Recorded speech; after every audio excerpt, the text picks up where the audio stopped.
दोस्तों, अब हम मूल्यांकन की नई प्रविधि पृष्ठ पोषण अथवा फीडबैक या प्रतिपुष्टि के बारे में देखेंगे। वैसे तो फीडबैक शब्द हमारे लिए बहुत परिचित है, हम जानते भी हैं फीडबैक क्या है। किए गए कार्यों को उसकी सफलता के आधार पर मूल्यांकन करना ही फीडबैक है। अपनी कमी, अपनी खूबी आदि का ब्यौरा फीडबैक में करते हैं। फीडबैक द्वारा यह पता चलता है, जानकारी मिलती है कि आगे क्या करना है।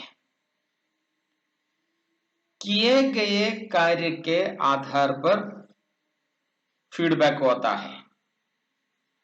किए गए कार्यों का अंदाजा लगाना फीडबैक है। ध्यान देने की बात है, फीडबैक करते समय निष्पक्ष होना चाहिए, पक्ष रहित फीडबैक हो।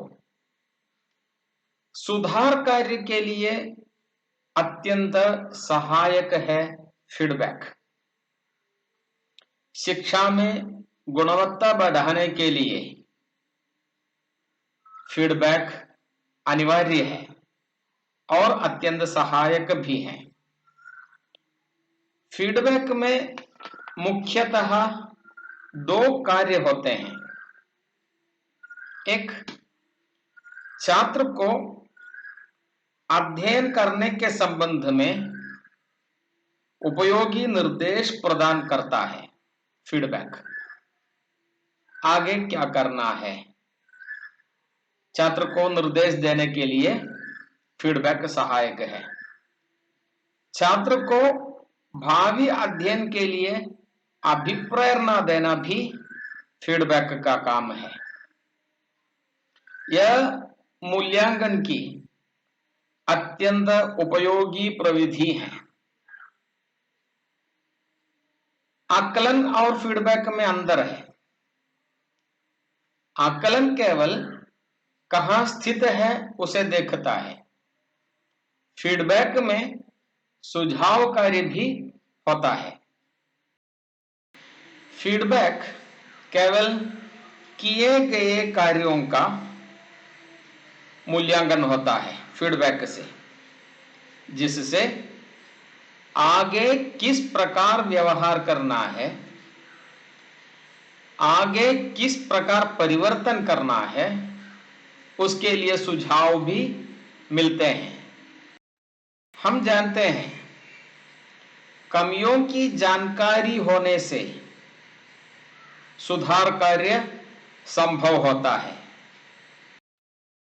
फीडबैक कक्षा के अंदर भी कर सकते हैं, कक्षोपरांत भी कर सकते हैं। ध्यान देने की बात है कि पृष्ठपोषण अथवा प्रतिपुष्टि फीडबैक करते समय जिस छात्र की प्रतिपुष्टि हम करते हैं, उस छात्र की मानसिक अवस्था का भी, ज्ञान का भी व्यक्त जानकारी अध्यापक को होनी चाहिए। पृष्ठपोषण की यह प्रक्रिया शिक्षण कार्य में भी होना चाहिए और अधिगम कार्य में भी होना चाहिए।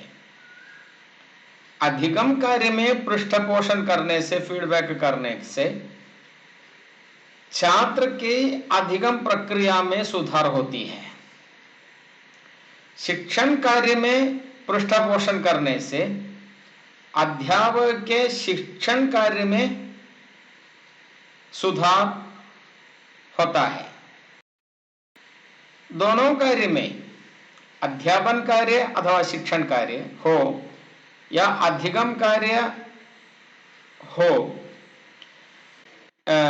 पृष्ठपोषण से, कमी क्या है, उसका सुझाव क्या है, कमियों को सुधार कर अच्छी तरह कक्षा किस प्रकार बन जाएगी, उसकी जानकारी इसी पृष्ठपोषण से या प्रतिपुष्टि से या फीडबैक से मिलता है।